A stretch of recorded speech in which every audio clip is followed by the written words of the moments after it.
Buenos días. Me propongo hoy compartir con ustedes justamente lo que es la perlita que estábamos buscando. ¿Cómo vamos a usar el análisis de Monte Carlo para avanzar en lo que es la evaluación de un proyecto y conseguir más información que la que obtendríamos con un modelo en Excel? Veamos cómo.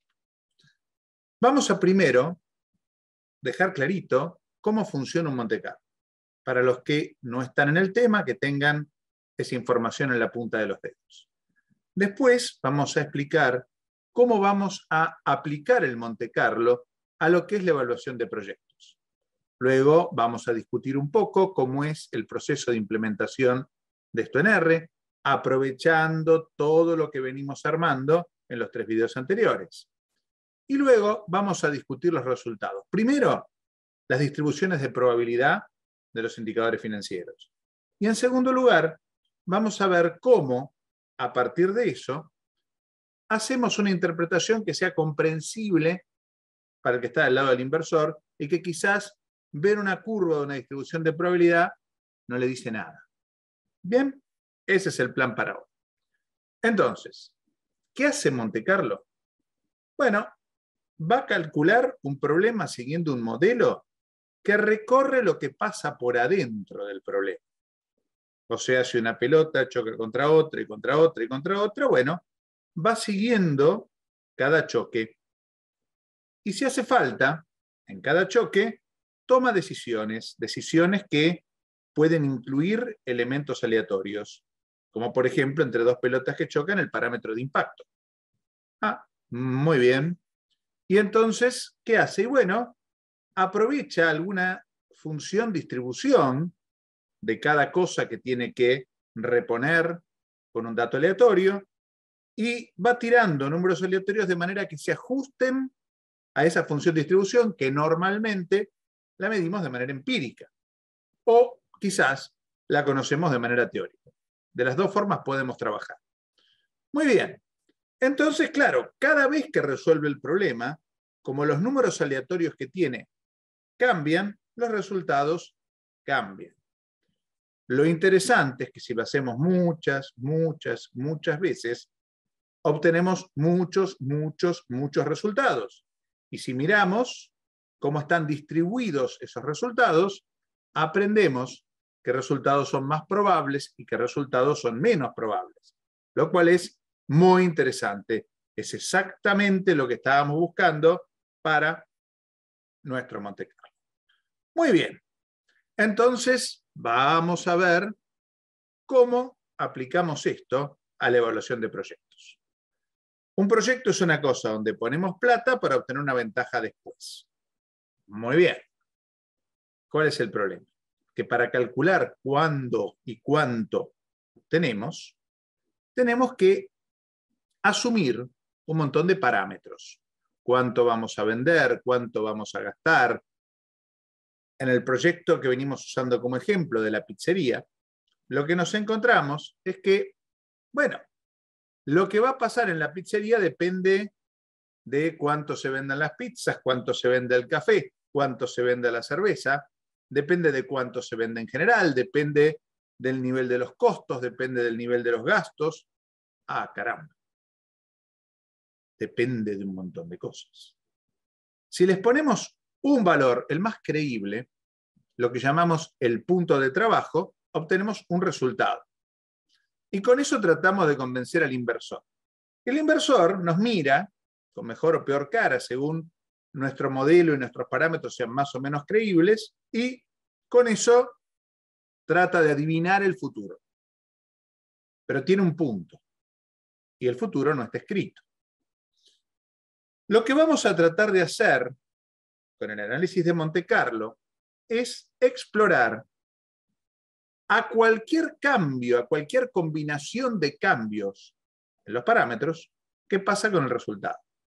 Entonces, en vez de calcular el modelo una vez, lo vamos a calcular 1.000.000 de veces, con diferentes combinaciones aleatorias de los parámetros que sigan una distribución que podamos defender para los valores de ese parámetro. Caramba. ¿Y qué vamos a calcular a la salida? Bueno, vamos a calcular 5 cosas. La tasa interna de retorno, y entonces vamos a obtener 1.000.000 de tasas internas de retorno. Vamos a mostrar el histograma para esas tasas internas de retorno y ver lo que pasa. El valor actual neto, la máxima exposición, que es el capital que tengo que tener para poder hacer el proyecto, con menos que eso no lo puedo hacer. Y claro, si arranco más lento y tardo más en llegar a break-even, voy a necesitar más capital. Si arranco más rápido, voy a necesitar menos. Es una cosa que preocupa al inversor. ¿Tengo el capital como para que no me quede por el camino? En el Excel tenemos un punto. ¿Y si arranco más lento? ¿Y qué probabilidad voy a tener de arrancar más lento? Ese es el tipo de cosas que con el Monte Carlo vamos a tratar de responder. La otra cosa que vamos a poner es el periodo de repago, algo importantísimo. ¿Cuándo tengo la plata de vuelta? Claro, con el Excel calculamos un valor. Quizás hacemos 3 escenarios. Acá vamos a hacer 1.000.000 de escenarios, de manera de conocer la distribución de probabilidades de también los periodos de repago. Bueno, muy bien. ¿Cómo es la implementación en R? Bueno, volvemos a aprovechar, como hicimos antes, que todos los parámetros los tenemos en una lista. Y le vamos a asignar valores en esa lista, recorriéndolos a todos para cada una de las estimaciones que querramos hacer, para cada uno de ese 1.000.000 de casos que vamos a ejecutar. Muy bien, tenemos 2 tipos de parámetros.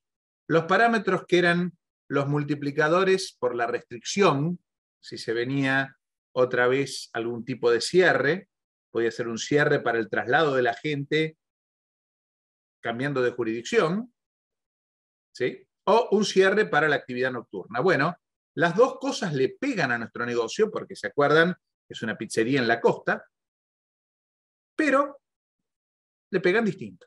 Entonces, a esos parámetros los vamos a modelar con una función distribución que les muestro acá, que tiene muy poca probabilidad para tener algo cercano a 0, o sea, mucha restricción, y mucha probabilidad de no tener restricción. Ustedes me dirán, ¿y si esto no es así? Bueno, digamos, tomamos algo que nos parezca razonable. Y acá estamos poniendo cómo es la función distribución para todos los demás parámetros. Entonces, si es el precio de la pizza, si es la contribución de la pizza, bueno, vamos a ponerle un multiplicador a lo que lo multiplique, que va a variar alrededor de 1, entre un poquito más y un poquito menos. Muy bien, acá lo tenemos. Estos son las reglas con las que vamos a calcular lo que pasa con nuestros parámetros en cada una de la 1.000.000 de iteraciones. Acá les comparto cuáles son los resultados. Entonces, fíjense ustedes lo que pasa con el valor actual neto. Podemos llegar a ganar mucho, como $300.000, ¿sí? En toda la temporada. Bien, pero ¿qué pasa? Acá está el 0. Y aparte de acá, ¿qué tengo? Y ahí perdí. Bueno, entonces una cosa que va a surgir es la respuesta a ¿qué probabilidad de pérdida tengo? Bueno, ahí lo vamos a tener. Y acá, con el TIR, bueno, también podemos tener TIR negativa. Sí, eso también implica perder. Bueno, fantástico. Después acá tenemos la distribución de la máxima exposición. Claro, si arranco lento, puedo llegar a necesitar más dólares para sostener la operación durante todas las semanas. Y si voy perdiendo plata, voy a necesitar muchos dólares. Bien, por eso esta cola se extiende mucho. Pero la probabilidad parece pequeña. Mientras que la probabilidad de necesitar un capital muy chiquito también es pequeña. Esto sería que arranca muy rápido. Y acá vemos lo que pasa con el periodo de repago. Siempre está expresado en semanas. Recuerden porque cuando hicimos este modelo, la unidad temporal fue la semana, porque era lo que acomodaba el ciclo del negocio de la pizzería. Y tratamos siempre de manejarnos con los ciclos naturales de los negocios que tenemos. Muy bien. Ahora vamos a ver cómo interpretamos esto desde la perspectiva del inversor. Una pregunta que nos podría hacer el inversor, o una afirmación que nos podría hacer el inversor es: yo quiero arriesgar menos de $100.000. Entonces, ¿en cuántos casos la máxima exposición fue menor que en $100.000? Bueno, hacemos esta expresión en R, contamos cuántas veces la exposición fue menor a 100.000, lo dividimos por el número de casos, que es 1.000.000, y nos da un 93,7% de las veces. Lo cual, si lo miramos, en esta de acá, lo que nos dice que lo que está adelante de 100.000 es chiquito. Existe, no es cero, pero es chiquito. Entonces el inversor ahí dice: ah, bueno, me tranquilizaste. Mucho más que si tenía un punto que daba 80.000. Porque no sabíamos ese punto qué grosor tiene, qué incertidumbre tiene. Ahora empezamos a tener una idea de la incertidumbre y entonces nos podemos tranquilizar más, porque empezamos a tener probabilidades de que las cosas sean como queremos. Muy bien. Si queremos recuperar antes de las 6 semanas, bueno, contamos cuántos de los repagos nos salieron menores que el número de casos, y nos da un 32%. Son importantes los casos en los que tardo más de 6 semanas para recuperar la inversión. Bueno, esto es una alerta para el inversor. Y entonces probablemente el inversor nos pregunte: ¿y para 7 semanas? ¿Y para 8 semanas? ¿Para 9 semanas? Y como conocemos la distribución de probabilidad, es cuestión de ir cambiando el número acá. Y lo tenemos. Así que no es para nada un problema. Muy bien. Y después él sabrá. La otra cosa que nos preocupa es, bueno, quiero que el BAN sea más grande que la máxima exposición. A ver, si voy a tener que poner 1.000, me quiero llevar una cantidad que sea interesante, comparable con esos 1.000. Entonces podemos hacer la cuenta de esta manera. Decimos, bueno, ¿cuánto más grande queremos que sea el BAN que la exposición? Este factor F que ponemos acá y que está acá. Si yo quiero que el BAN me duplique la exposición, quiere decir que al final mi proyecto valió todo lo que puse. O sea, lo puse, lo recuperé y además me quedó bien. 40%. Si pido solo un 50% más, 55%. Si pido no perder plata, 68%. Bueno, es un negocio, pero es un negocio que es para valientes. ¿Sí? Ya con esto y con lo anterior, el inversor se empieza a poner inquieto. Bueno, habrá que ver qué tiene que pasar, qué podemos cambiar para mejorar estos números. Pero ahora ya empezamos a tener información probabilística. Bueno, lo mismo con la TIR. La TIR normalmente la pensamos anualizada. ¿Sí? Entonces hacemos la cuentita esta para llevar esta TIR del 30% anualizada a una TIR semanal.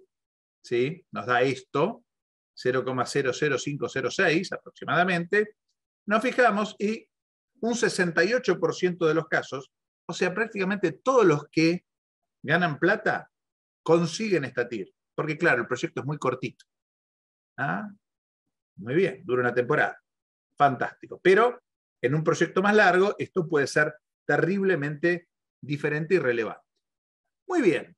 De todas estas cosas, podríamos calcular para una serie de restricciones que nos pone el inversor sobre la máxima exposición, sobre la tasa interna de retorno, el valor actual neto, el repago, nos dice varias condiciones. Nosotros podemos calcular del 1.000.000 de casos cuál es la proporción de los que cumplen esa condición y decirle: mira, te puede pasar que cumplas todo en tanto por ciento, que cumplas 3 de 4, 2 de 4, 1 de 4, ninguna, y podemos darle probabilidades. Y entonces, ese espíritu apostador que está dentro de todo inversor, porque toda inversión, ustedes saben, tiene siempre un alguito de acto de fe y de triunfo de la esperanza sobre la razón, bueno, sabe cuáles son sus posibilidades. No depende de un único punto que sabemos, quizás no refleja toda la realidad, Porque los parámetros son nuestra mejor estimación y no sabemos lo que van a hacer en la realidad. Puede cada uno dar más, puede cada uno dar menos. Entonces, ¿qué hemos obtenido? Las distribuciones de probabilidad de los indicadores financieros. Cada uno de ellos sabemos por dónde anda. Y a partir de esas, entonces, usando esas distribuciones, le podemos decir al inversor, mira, la probabilidad de que te pasen estas cosas es tal, tal o tal. Y de esa manera puede tomar una decisión mucho más sana e informada. Bueno, espero que les haya gustado, como siempre, y que nos dejen en los comentarios las dudas que quedan. En el primer comentario van a tener el código que utilizamos para que puedan aprovecharlo.